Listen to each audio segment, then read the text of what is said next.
Hello, everybody, and welcome to the British Bears Show. Great to be back. We've been away for a few weeks. This is due to my man Jason nearly killing himself skiing the other week on holiday. So he had to get his neck checked out. And how are you doing, Jason? Are you recovering? Thanks, mate, for your sympathy. I am recovering, yes. I'm off the mind-bending opioid painkillers, which was interesting. And yeah, back to work. And now I've just got a stinking cold, but life's good, mate. And you're having technical trouble, but we'll muddle on through. We're doing all right. Yeah, good to see you.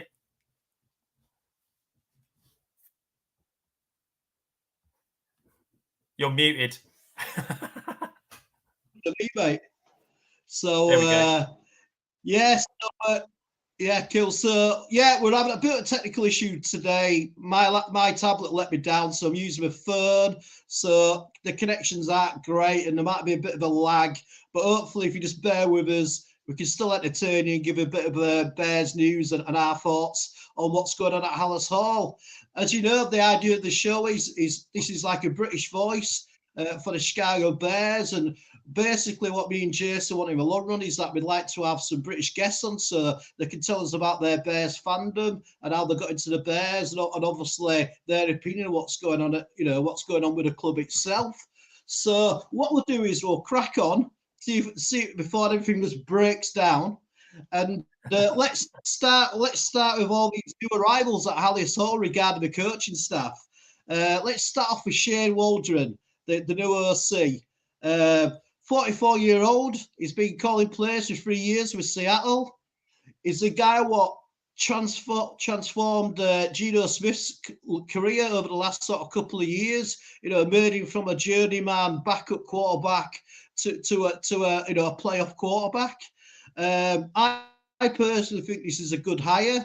The main reason is because I just like the idea that the guy's been calling plays for 3 years, and it's so refreshing that the Bears have brought him in, somebody with experience, rather than they did with Getsy, who had no experience at all with play calling. I know that this guy he's got a lot of experience under Belichick and also under Shanahan and also McVay as well. So he's a part of that sort of system tree.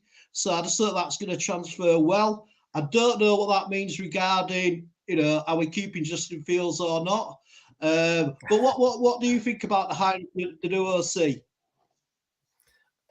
Really happy, mate. Yeah, really happy with that. I agree with what you said. I like his style. I think we chatted a couple of days ago, didn't we? You said about Geno Smith. I remember watching Red Zone a few weeks back, and they flitting between the games, and they went to Seahawks, and they were talking about Geno Smith and having a great season. Early on, he was talked about as a possible MVP candidate. I was thinking, Geno Smith. I thought he'd gone. What happened to him? So massive turnaround. Yeah. So really pleased. Yeah, I think it's certainly an improvement on the previous OC. Obviously, which couldn't get any worse, to be fair. And I like the way he works. Yeah, I watched Swifty's breakdown, which was always useful. That's everyone knows the good work Swifty does. The way he attacks all three levels of the defense. I think we're going to see a lot of like 12 and 13 personnel sets. So a lot of 2 and 3 tight end formations. But I love the way he works. Yeah, like you said, he's from the Sean McVay coaching tree. So same as is actually the quarterback coach we'll talk about after, which I'm actually again pleased about building the team. Mm-hmm. But yeah, he builds layers. He builds plays upon looks. So what I was really struggling with Getsy was that it was so predictable, so vanilla, like nothing kind of like basic football.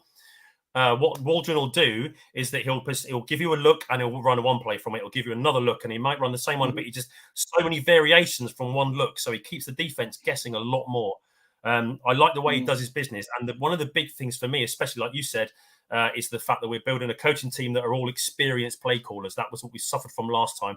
I said it on a previous show that I wasn't happy that we're like the coaching school. We had a young team, a new quarterback, a new front office, and we got brand new coaches, new OCs, and DC calling plays they've not done before. So everyone's trying to learn their job at the same time, which we know it can work, but I just think you're making it more difficult to succeed. So I'm really pleased that three things mainly that I think they're pleased that the front office are doing now is one, they're getting in early. So before everyone else gets the chance, they're going to try and pick their guy. The more people are available, obviously, the better chance you've got of finding the right fit, potentially. They're interviewing a lot of people for these jobs, and they're what was the third one? I've completely forgotten it. It's gone out of my head. I'm done shorty. But yeah, they essentially they're acting. Yeah, they're doing good things. I like it. So yeah, I'm really happy with Waldron hiring. I think it's going to be a good step up. And like you said, I think, like I mentioned to you before a couple of days ago, that I was almost thinking that I wanted this show to be called "The Last Chat I'm going to Have About our quarterback situation this season," because it's every single show, on every chat, on all the podcast is the same. We're going around in circles, and I don't know if you want to cover it today. I'm happy to cover it, but I'm going to say it once and once only, and then wait for the draft or wait for a trade or whatever. But we're just battering our heads against each other and against the brick wall, talking the same things, but none of us knows. But maybe we'll cover that later. I'll let you can lead the show. I'll let you decide. But overall, happy with Waldron being brought in. Yeah, I mean, one thing I really like as well is that he seems to be a coach who actually adapts his scheme to his players' strengths, which is, which Getsy never did. It will basically, this is a scheme I know. I'm going to run this scheme. And he never really thought about, having the right players in specific players, like having wide receivers try and block a defensive end. Like you just said, his play call never seemed to make any sort of sense. It seemed to build off players. It didn't show the same look and try and build off that same look into different plays. And it's just it's just that he's got the experience of doing it. And I think that's a massive thing, especially when you're a play caller, because you need to get that, you need to have the feel of the game, and also you need to know when to make adjustments. And that was something what Getsy, I thought, was lacking massively. That he couldn't make adjustments. He couldn't really, once he got off his scripted plays, that he could, he sort of got behind the game quite a lot. And also he did sort of change things up, my feelings about always having fields in the shotgun, what just annoyed me like hell, because that limits the play calling what you can do as well. And it's just sort of, it's just like you said, Jason, it's nice to have coaches what have been there, what they brought in who have been there, done it before, rather than learning on the job. And I think that's, one of the reasons why maybe Justin Fields has struggled sometimes, because he's got coaches who have not done it before, and so the new, there's too much newness to it, like you said, they were like, new head coach, new coordinators, new GM, and I just think, right, looking at the people they brought in over these last sort of 7 days, have all got a lot of experience, which is really cool.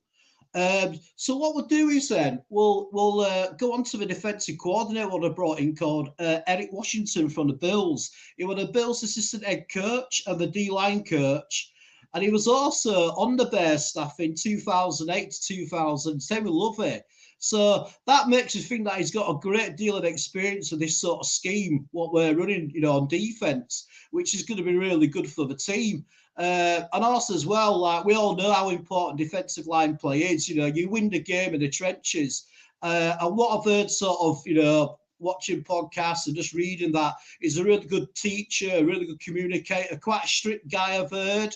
And I think the idea is that obviously this is going to leave Eberflus to be more of a CEO, head coach when it comes to, whether they've got training camp or whatever. But Eberflus, as far as I know, he's going to be calling a play still on game day.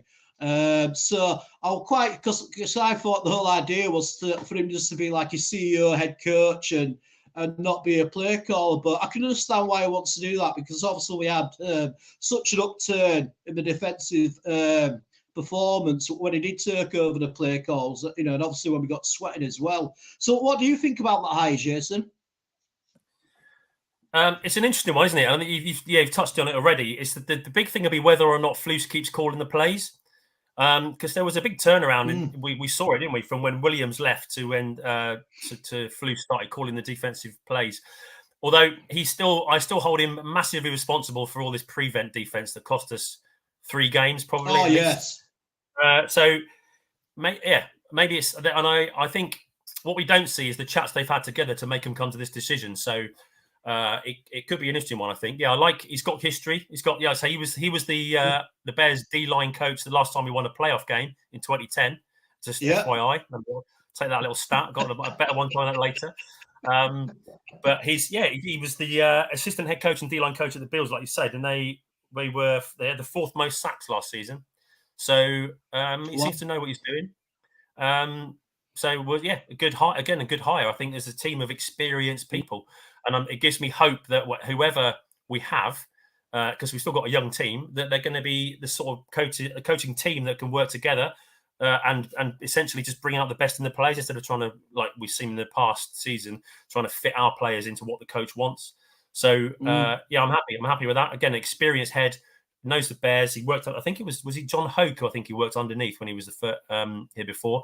But so someone who's already here, so he's got relationships in the house already. Looking forward to it, seeing him get to work, and it'll be interesting to see how him and Flus work together. With Flus being a defensive-minded head coach and calling the plays last season, so one to watch. But I'm happy with that hire too. So yeah, I mean, it'd be quite interesting to see, though. Like you mentioned before, Jason, about we were doing sort of soft coverage, like soft zone coverage, and we were letting up a lot of big plays, like we did against Green Bay in the last game. And it'd be quite interesting to actually see if Williams actually goes to Eberflus and goes, we need to change things. So it'd be quite interesting to see what their dynamic's going to be on game day, because obviously he's got experience about calling plays as well. So it'll be very interesting. I think it's like it'll be like another voice in the room for Eberflus to bounce off as well. I mean, I don't know if they're bringing back. Is it Phil Snow, who's been like a bit of a consultant over this last sort of 3 quarters of the last season? So it'll be interesting to see if he comes back as well. But I just think it'd be a really good sounding board for Eberflus, and maybe he'll see things that Eberflus are overlooking, and hopefully they can get together and correct, mistakes on the fly, through a game where, you see, I think all the real good teams like Kansas City, the teams that are really good about making adjustments through the game. And I think that's one thing what the Bears need to sort of learn. I mean, we didn't get that on offense hardly at all last year.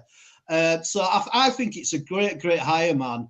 And I just think it just gives us a bit more knowledge and a bit more depth to the defense as well, because, you think how well they were playing last year near the end of the season. And if we can improve on that and then get the offense up to, playing at the same level, then things are going to improve. So moving on to the next hire is the quarterback coach, Kerry Joseph.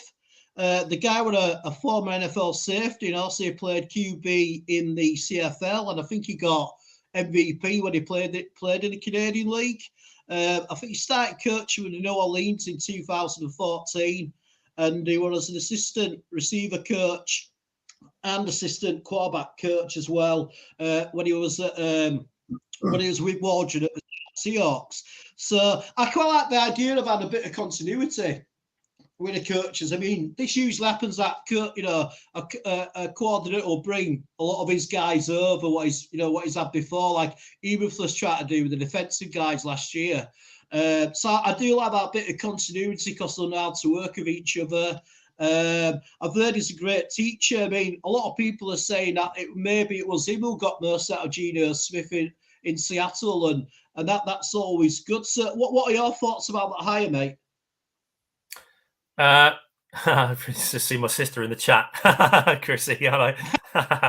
Bear down. She's getting it. See, the family, they can't avoid it. Excellent. Get in the word. Thanks for joining us, little sis. Excellent. So, and to respond to Dobbsy there as well, there's a previous comment is Dobbsy about, he said, how exciting is it to you all that there seems to already be the future OC in the passing game coordinator, assuming the current OC picks up a head coach job next year? This is what you want. So everyone talks about, and it's becoming a bit of a boring cliche, but the San Francisco 49ers, they're like a production line of coaches, aren't they? And if you're a good organization that develops people, if your coaches are succeeding, you're succeeding. And that naturally means that your coaches will be getting better, becoming good at their jobs, and be looking at promotions. So it's kind of what you want, really. And that's, again, I agree with Dobbsy, his comment that this is exactly what we want to see, is getting good, experienced coaches that are looking to take that step. And for someone, I've seen it before on other podcasts, that people have said that you want that to be what's happening. You need this production line of coaches. I've lost my thread again entirely. This is cold, man. What was I going to say? Oh, damn it. That's so annoying. Oh God, it's gone. But no, it was. Yeah, Anyway, I think basically sort of you just trying to say, because obviously what happens is that usually if you have a successful team like the 49ers, you lose a lot of your coordinators because obviously they want to move on to a higher, like a higher job, like a head coaching job. So I like you were saying, Jason, I do like the idea that we got, even if, Waldron leaves after next season, hopefully the QB coach can, take over, so we have like a bit of continuity instead of always having to change coaches. But saying that, he might not leave. He might do what bloody the Lions OC said. He's going to stay with the Lions for next season. It's Ben Johnson, isn't it? And I read that today, and I'm like, oh shit, because I were hoping we were going to get like a head coach job somewhere, and that would break up their sort of winning formula. So a bit disappointed, and also very worried that he's staying there for at least another season. So yeah, yet again, it's another guy what's got experience. And the next guy is the new wide receiver coach called Chris Beatty. And this guy's been coaching for 26 years, mostly in college. He was the Chargers receiver coach from 2021, and he actually already coached DJ Moore at the college level. And I've always thought San Diego they've always got like a good passing game. I'm not going to go right back to Dan Fouts' days back in the 80s, but with Herbert and the wide receivers they've got now, they're always an exciting offense. What do you reckon about that pickup, Jason? He's all over the shop, but yeah, I'm happy with that. Yes, again, it's another one. You're stealing all my thunder, but it's fine. It's just you're saying the same that I've been noting about these guys. It's they're part of a big team, so you kind of like you can't say it's all just down to one person, but you've got to look at the team around the players. And you're right. This Keenan Allen had a career year under him when he was wide receiver coach at the Chargers. That's excites me too that he was DJ Moore's coach at Maryland at university. So so that is exciting to know. Yeah, I'm happy with that. Again, it looks like a good, experienced production in the past hire. So again, it's building a team of people that know what they're doing, which is kind of weird to say as a Bears fan, but it does seem that's what they're playing at. They're getting a collection of solid coaches together that can help develop this whole team and push each other and just develop themselves and the players, and a winning franchise, hopefully. Yeah, I mean, it feels like we're bringing in, the adults are coming back into the room after gets his sham of an offense, on these offensive signings we brought in, and I just like that. Yeah, I mean, I've liked what he's done at not San Diego, sorry, the LA Chargers. What do you reckon about the running back coach they brought in, Chad Morton? You're ahead of me, mate. I didn't know about that one. Hey! Newsflash. I didn't know about that one. You didn't know about that one? Well, I saw it on X, and but it wasn't sort of confirmed, and then I saw it was confirmed today, and he's worked with Waldron over the last 3 years in Seattle. And also he was the running back coach, but also he was the run game coordinator as well. And Seattle, a couple of years ago, I think they were like either number 1 or number 2 in rushing yards per game. So that sounds like a really good hire as well. Obviously, you got that continuity again, been working with him in Seattle. So I'm not surprised he's brought so many people from that organisation to come over to the Bears, because they all lost their jobs when Pete Carroll decided to retire, or he might have got pushed or whatever. But the last sort of guy really is Thomas Brown. Been brought in as the passing game coordinator. What are your thoughts about him, Jason? I do know about that one, so that's good. I'm not entirely behind the curve here. the blot on his copybook is that he was the Panthers OC last year. So and their offense sucked ass, didn't it, last year? But before that, he and again it may be that like Getsy, he was promoted above his station. He got to the first point of failure because before that he was assistant head coach, running backs and tight ends coach at the Rams for 3 years, including during their Super Bowl, winning their Super Bowl win again from the Sean McVay tree. So again, could fit in the scheme pretty well. I'm quite happy. Yeah, again, another experienced head. Has been around a bit, has won a Super Bowl, has seen some good quality players, knows how to get the best out of people. So, again, a solid hire. I can't see any. You can't. People might jump up and down because they might have their favourite. It's like the quarterback argument, isn't it? They have their favourite guy.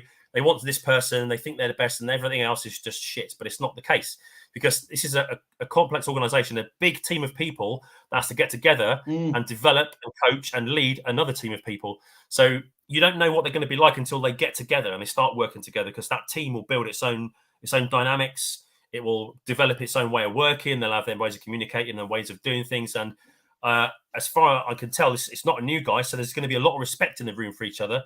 And I think, I like it. I can't fault any of these sort of hires, really. It's a good experienced set of coaches we're building. So, yeah, great news. Yeah. I mean, one thing what I found really interesting, I was just doing a bit of research on the guy this afternoon, is that he actually got voted the number 2 ranked offensive coordinator by the actual NFL players through the NFL union. So to get that to get that after he had such a poor season as well with Carolina. That says a lot about the guy. That people must think a lot about him. It's like you said, Jason. He won a Super Bowl with the Rams.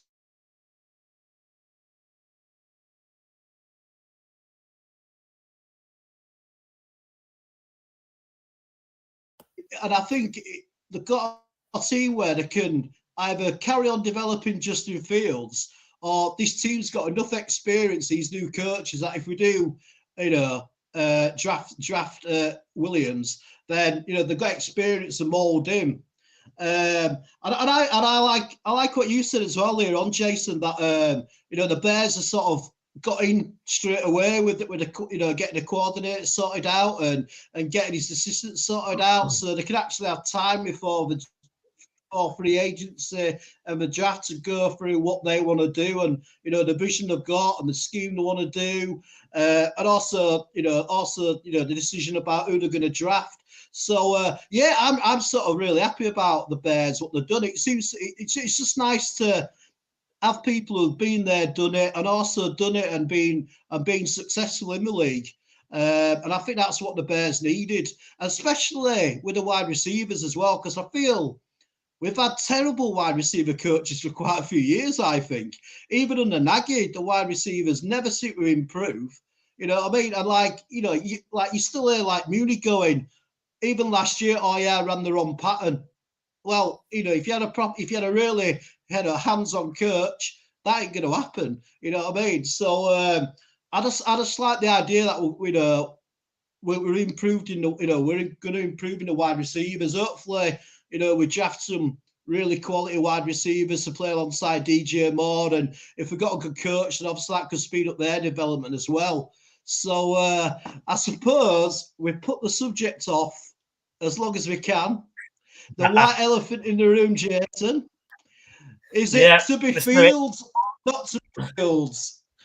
So I know, and this to me is like, there's no right answers and there's no wrong answers, is there? So I'm going to go to you, Jason. What's your thoughts? I'm going to put you in the shit and tell me, because I can see both sides of the argument, but I'd love to know what you think. This is the problem, and you started me now. I'm not on the spot, mate. This is going to set me off on a flipping 25-minute rant. This is your platform, mate. This is my platform. You're going to get it now.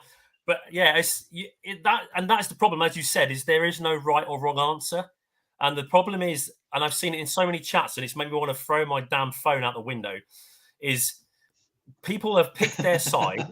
They've picked their side and then just gone, this is right, and everyone else is wrong, and they're full of shit, and they'll just start.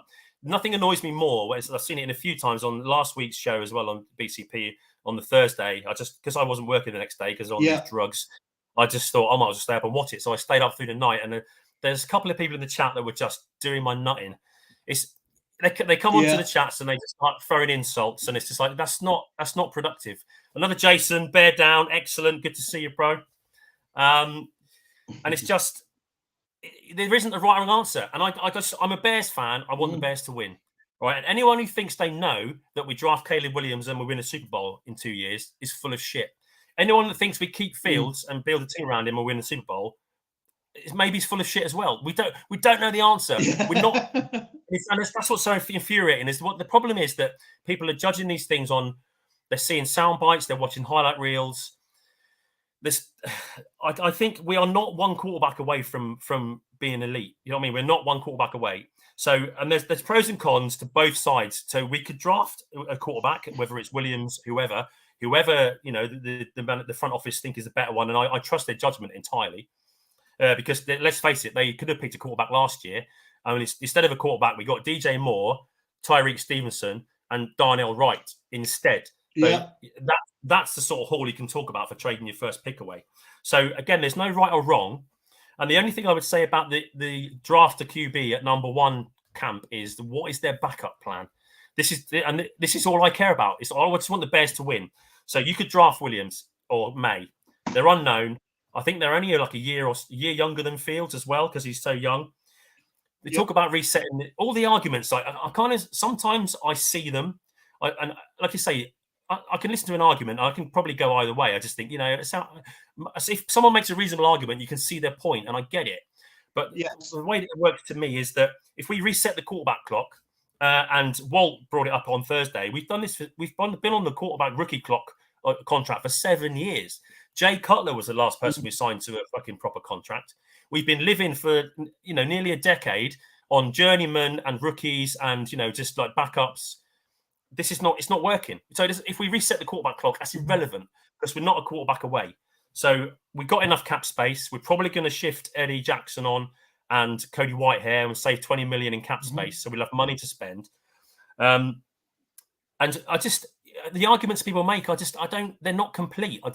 We don't know Fields' ceiling yet because he has the second year, well, the first 2 years have been a disaster.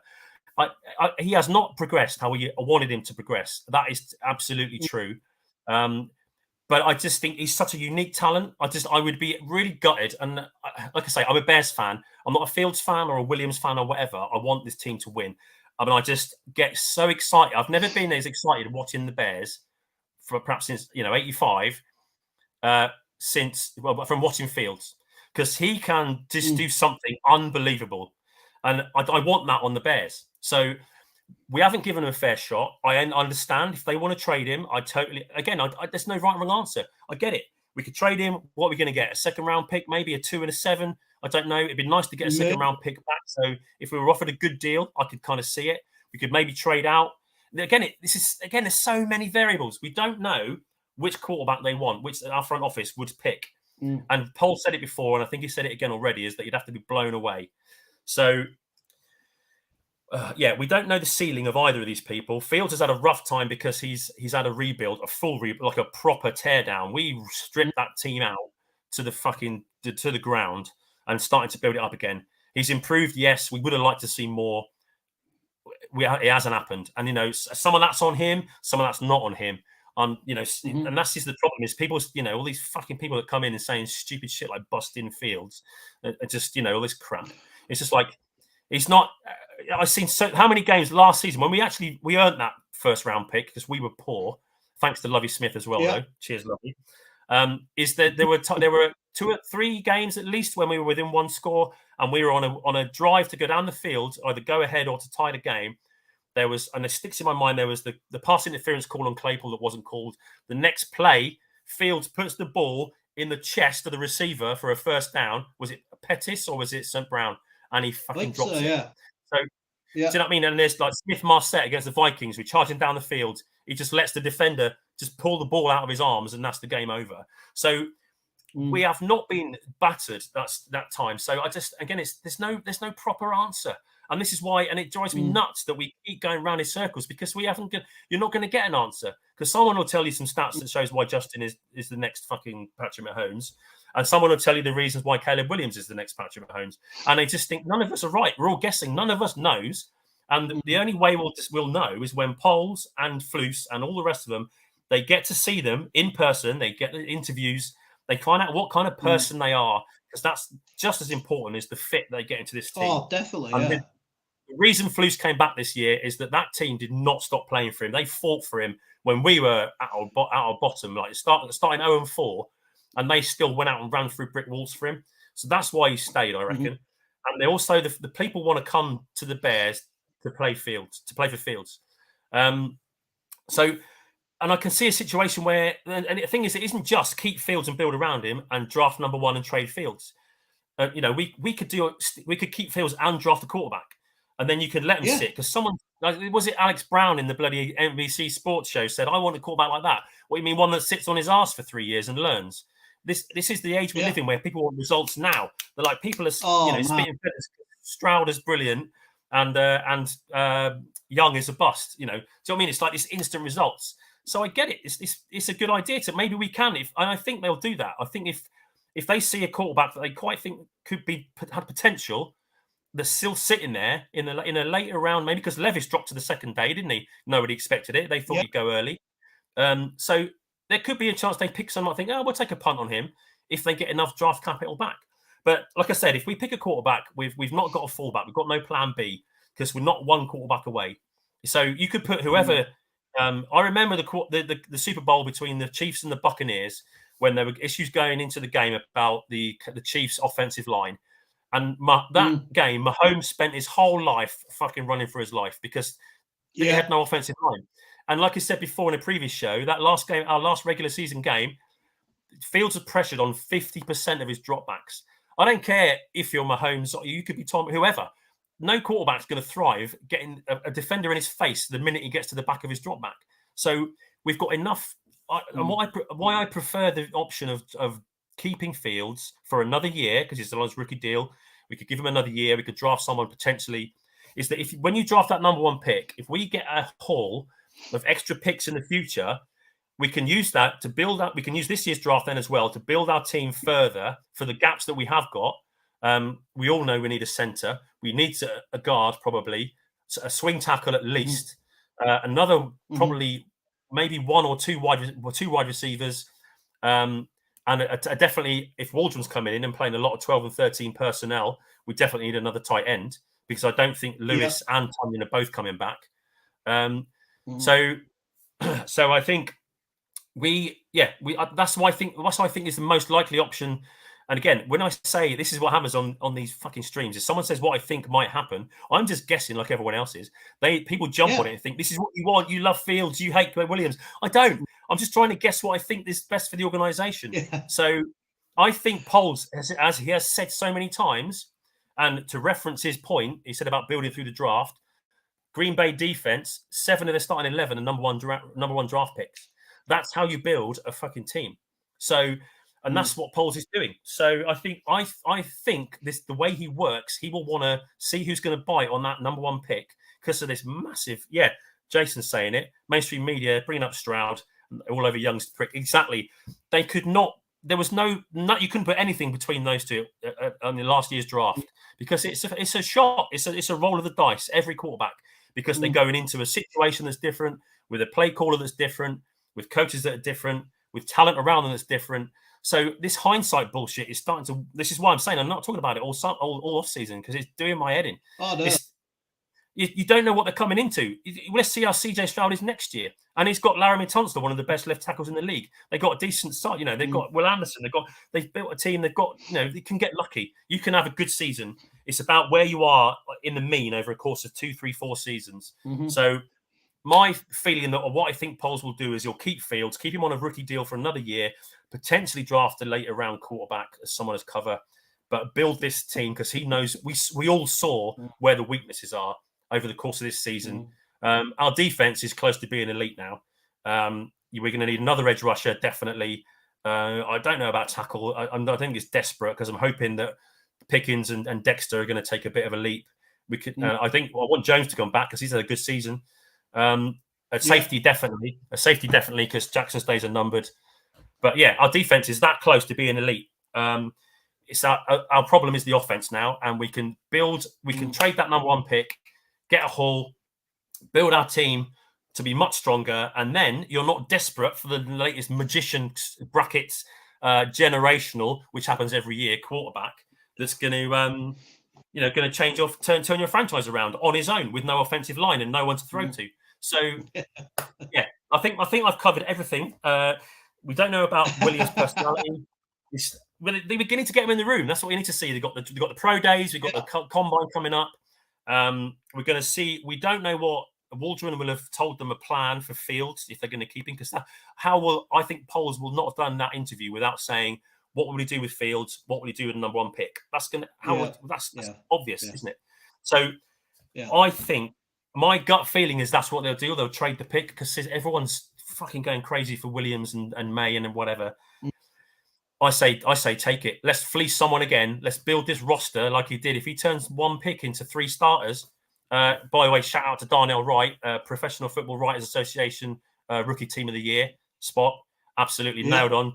Got a bookend tackle on the right side for 10 years now if he stays fit and healthy. Turn it into another 3 starters. Thank you very much. Bit of signing in free agency. We don't know. So that's my view. I'm not talking about it in circles, arguing with people on the internet I'm never going to meet and getting angry because we don't know.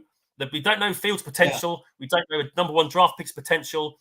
We know what we've got. We know he has talents. Have we got a coach that will build a team and around him and will use his talents that will fucking tear this league apart if we use him right? And because that's what I know will happen. I dread if we trade him and he goes to an NFC team, he will fucking knock us out of the playoffs if we ever get there every damn season. And we'll be crying into our fucking beers going, what did we do? So I just, agree with Jason's comment there as well. Get a haul, build through the draft. We've only got 6 picks. It's a big thing. We've only got, and no second rounder, which second round picks are important. So it depends what we get offered. Go ahead, mate. Yeah, I mean, my sort of overall thinking is I'd be quite happy for the Bears to draft a quarterback and have him sit. Like I've said this on other shows I've been on. He's sort of like, as Bear fans, we always moan that, Green Bay, they have like a fantastic quarterback, and then they'll draft a guy in the first round, get him to sit behind a fantastic quarterback for 3 years, and so they've got this conveyor belt, high standard quarterback, and the Bears never do that. You know what I mean? We'll we always get it's got to be a franchise quarterback, and it's like you said, Jason, he's got to get results straight away. We've got to throw him in at the deep end straight away, and I that's a short-term thinking. Do you know what I mean? Get I'm not saying necessarily get Williams, but get like a guy like one of the top sort of 4 or 5 quarterback, and get him just to sit. And also as well, it adds competition for Fields as well at training camp, which he desperately needs, I think, sometimes. We all love the Burgent story, but he needs a real sort of quality quarterback to challenge him at training camp, I think, because to me, he seems to not have that much competition. And I think as well that we are definitely not a quarterback away from being a Super Bowl team. We are so far away from that. We need to get depth at certain positions. We need depth at wide receivers. Who we got as wide receivers? We've got DJ Moore and Tyler Scott, and that's it. And Tyler Scott he's just coming out of his rookie year. But he dropped a lot of passes. That's an area where we desperately need more talent. I mean, I really think that we should possibly draft a left tackle quite high, because I think Braxton Jones is good for a 5th rounder, but why not draft somebody and give him a bit of competition as well? You know what I mean? Draft somebody high. Why do you have to settle on somebody else? Because I think he had a bit of a down sort of second half of the season compared to how we were playing the previous year. And I just think if we draft somebody quite high up, then maybe we could shift him sort of, as a guard, on the left-hand side, and then maybe move Jenkins back to the right guard. along, so he could play alongside Wright, because they were just brutal when them two were playing together. So I just think if they move on as well, it feels like are people going to be patient enough to wait a couple of years for a rookie quarterback to get it? I mean, I know what's happened, with Houston with their quarterback, but that rarely happens. And also as well, even if you draft a quarterback in the first round, there's so many quarterbacks which are mate, I can hardly see it on my mobile phone, so everything's like about that big. I'll cover it after. Sorry, you finish, mate, and then I'll go. Cool. So like, I've lost my train of thought again now. So yeah, I mean, it's just sort of, and also as well is, I think people as well forget that there's like, the quarterback can't do anything without having a good player surrounding him. Do you know what I mean? Like you look at San Francisco, how balanced that team is on defense and offense. They got quality players throughout their team. And that's what you need. It's not just a quarterback. He can't win everything on his own. That I know Fields has had to do that a lot. He's had to carry that offense, against crap play calling, against loads of pressure what he's been getting. So I'm sort of more leaning towards trade the pick, fleece another club, and and then use them picks what we can get.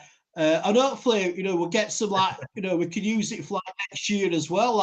We could ask for like their first round for next year or the second round pick for next year for number one, because there'll be plenty of teams who are absolutely begging for a quarterback.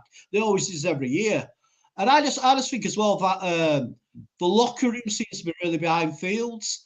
I feel like, if we start winning, consistently, then the coach is just going to get better and better. And I'd just like to see Fields given a chance to actually play under a decent OC. He's never had that. Nagy was not a decent OC. Look at how Mahomes has sort of declined this year due to Nagy's crap calls. So like Justin Fields to me, he's never really had a fair crack. All right, the guy's made mistakes, and but that's a part of a learning curve. And I don't understand why people think this one guy, Williams, is going to come in and we're going to beat the Super Bowl the next season. It just don't work that way. You know what I mean? And I just feel like give Fields one more year. Get a decent quarterback in the draft. Get him to sit, learn the game, and do a little bit what the successful organizations do. Do you know what I mean? Like, it's not just try and get instant success. Actually have a plan, like a big yearly plan, and say, look, we've got this guy. We're going to sit him. He's going to learn, and then once we want to move on from the starting quarterback, then we've got a guy who's ready and knows the game inside out. And the Bears never ever seem to do that. They never seem to do that. It's always like panic mode. Try and get a high draft pick and shove him in there like they did do with Trubisky, even though he should have never been picked that high. I mean, that was such a ludicrous draft pick to actually move up to get Trubisky. Well, just like, I couldn't believe it when that happened, and I was not very happy when that happened. So I just think really take the picks, get more decent players in, and then see what Fields can do next season. But there's got to be a time limit with Fields. We can't just, keep going, oh, well, we'll give him another year. We'll give him another year. At some point, you've got to cut the strings. So I for me, he's got like this next season. And if he produces or he regresses, so maybe get a really top-end quarterback in like next year's draft. So it's like you said, Jason, there's so many different factors what goes into these sort of decisions. But it's just going to be a really, really interesting offseason to be a Bears fan. But I must admit, I do find, like I mentioned this before, this is like my least favourite time of the NFL calendar, because it's, there's no games to watch. So, you can't comment on what's actually factually happened. It's all people's opinions. It's all guesswork. Yeah.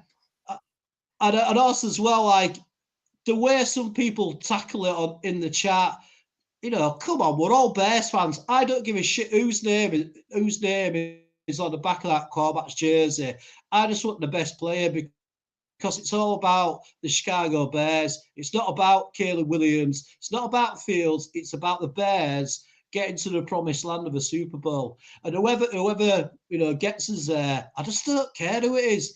And I think people just got to give other people's opinion a lot more respect and not be so rude, because you don't know.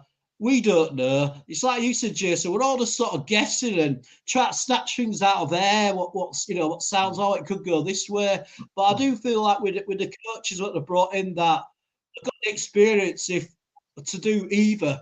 Either if they do draft Williams, then they've got the experience to mould a rookie quarterback, but also they've got the experience that they can hopefully get Fields to like a consistent level we all want it to see. And with Fields, it just makes them sort of wow players, you know what I mean? And you just want to see more and more of them on a consistent level, because I do believe the guy's got it in him. And it's just going to be really, really interesting. But I do feel like, I don't know, Foster, like on previous shows on their Thursday night show, he's always said, look, we're about 15 plays away from being like a consistently good team. And he's absolutely bang on right. Do you know what I mean? Especially like with the offensive line. I mean, it's what positions do you think we should really attack in the draft? Which position? I mean, obviously we got free agency first, which hopefully we'll get like, hoping we're going to get like a centre through the free agency period. I'd like to get an experienced centre, top quality centre who can lead the line and not be always on his arse like Patrick's did to be a lot of last season. But is there any sort of like particular positions which you really want to see him upgrade or change personnel in? Definitely guard for sure, centre and guard. I think to get to your point about drafting a tackle, is I don't think we can afford to waste one on a high pick like that, because I always think that the way to build a team is to attack your weakest point, right? And I don't think I agree that he's not elite yet. He's definitely developing. Braxton Jones on the left tackle. I don't think he's that weak that we need to go there with a high pick. Do you see what I mean? So it's the interior of the line that was such a massive struggle, and I do think we need this. I saw the first this week. I saw ESPN's first sort of grading of the top 50 free agents coming out at the end of the season, and there were a lot of guards in there. And centers as well. There could be some in free agency that can be picked up. A couple. Interestingly as well, the Seattle Seahawks center will be coming out in free agency. Who knows how Waldron plays and knows how to run that system. All right. So again, it doesn't illuminating but not true. Is a PFF grade. He doesn't grade out very well. Cushenberry at the Broncos is a much better performing center. Again, I'd be happy with that. But I think this is the thing that with the draft is you've got to see what happens in free agency first. If we pick up a couple of stud interior linemen in free agency, then that takes the pressure off the draft hugely. You can get one later on for development and for depth. But we definitely need interior line. We've got to get a center. We have to get a center. Whether that's someone mentioned it in the chat earlier that JPJ Jackson Powers Johnson is balling out. The first day he's looking good. At the Senior Bowl.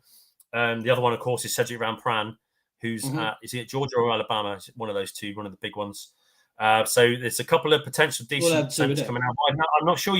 I don't know if a center rookie ever comes out and is at that starter level straight away. But that's a big good point from Foster. I'd love Tevin. Tevin Jenkins is one of my favorite Bears players, but he can't. We've got to try and keep him healthy, man. Hopefully if they can fix his issues. He is an absolute beast in that offensive line for sure. Davis is hot and cold, but again, I know it's 17 games and people say what they see and stuff, but the guy lost his mum. That's like a fucking massive. I quit my job when my mum died, so I'm not going to give the guy shit for fucking not being there in his head for the couple of games.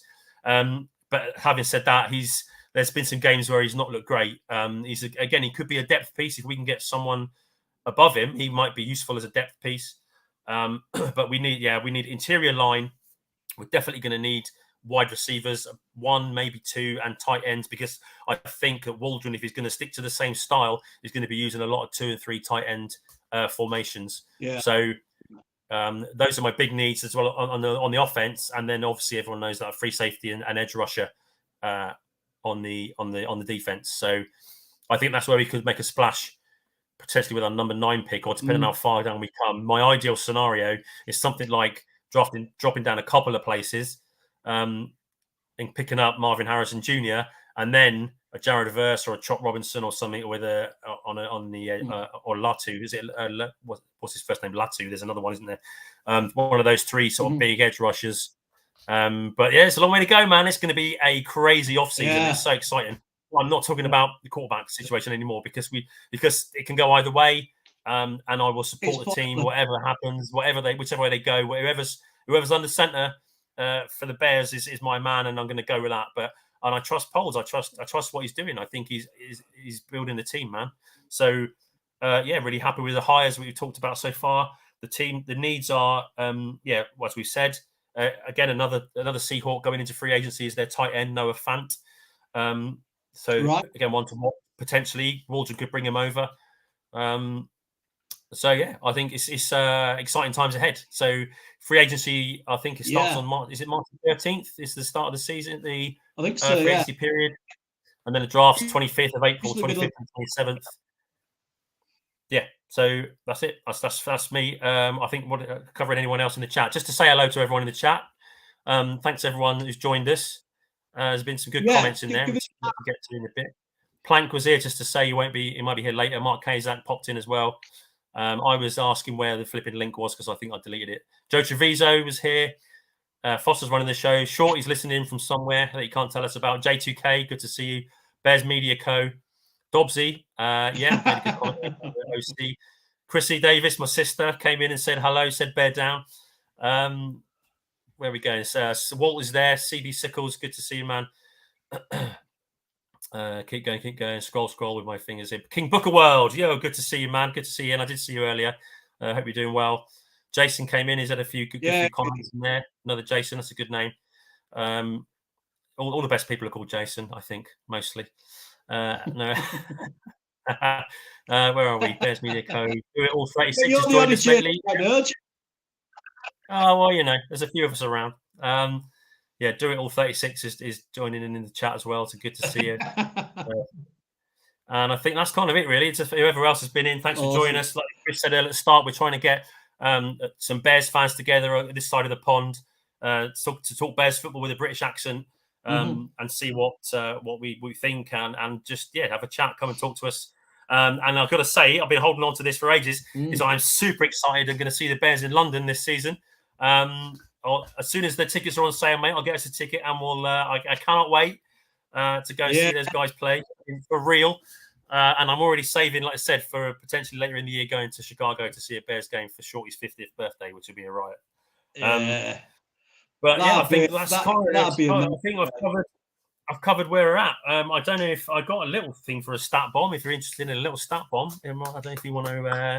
I would just ask you. I would just ask you if you had a bit of a stat bomb going. It's they're tailing off because we come to the end of the season.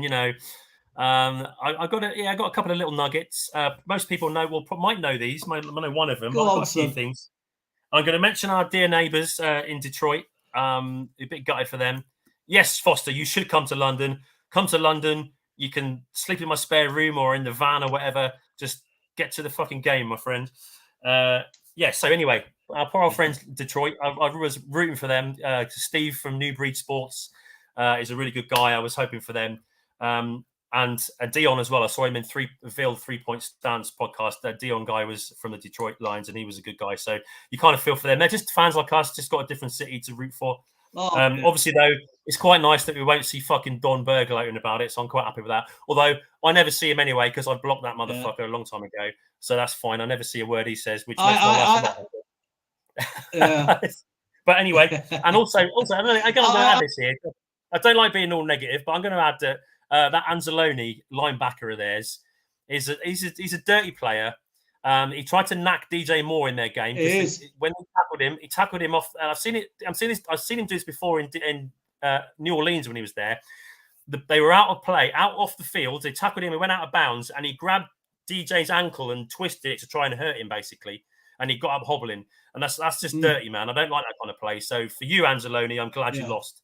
But for Steve and Dion, all the other decent Lions fans, I've got it. They suffered a long time, which actually is one of my stats, which is that only one team, they are the only team that has played all 58 Super Bowl seasons and not made it to the big game. So the other teams that haven't made it haven't been playing for all those seasons. So they're the only team that have played every one of those 58 Super Bowl campaigns and not made it to the dance.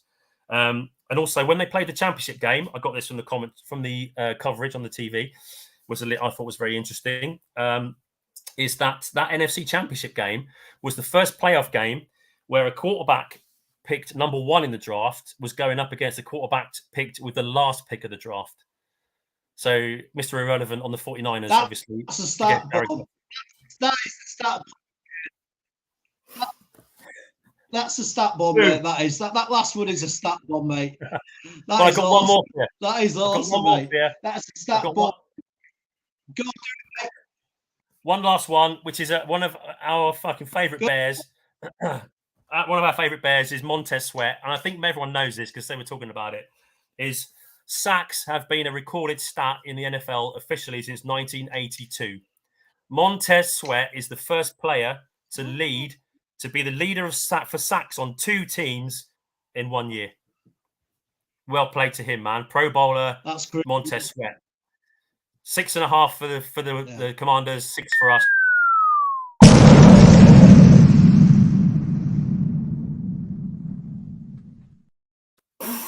Stat bomb. There you go. Those are my stat bombs for this week. Yeah. Oh, that were awesome, Jason. That were absolutely awesome, mate.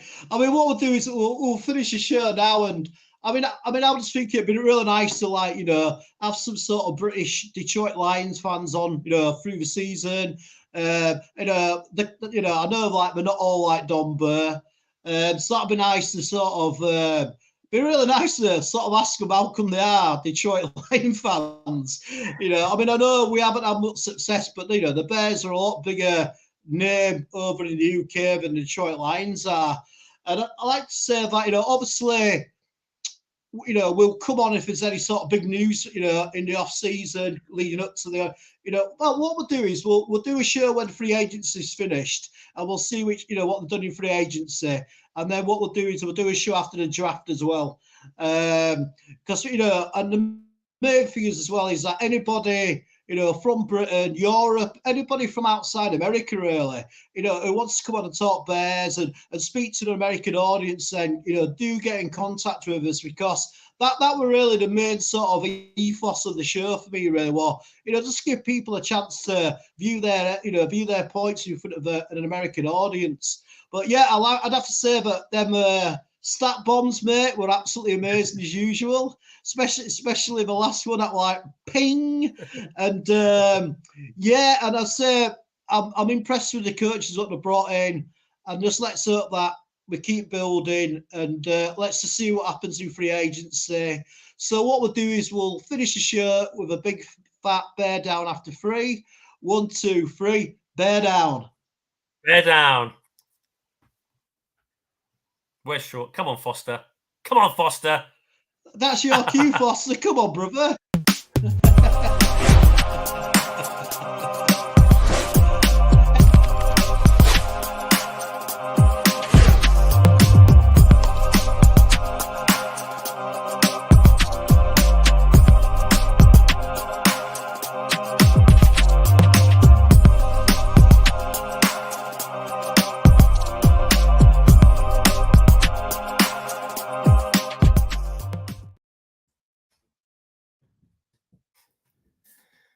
You didn't give him much of a lead in time there, mate, to be fair.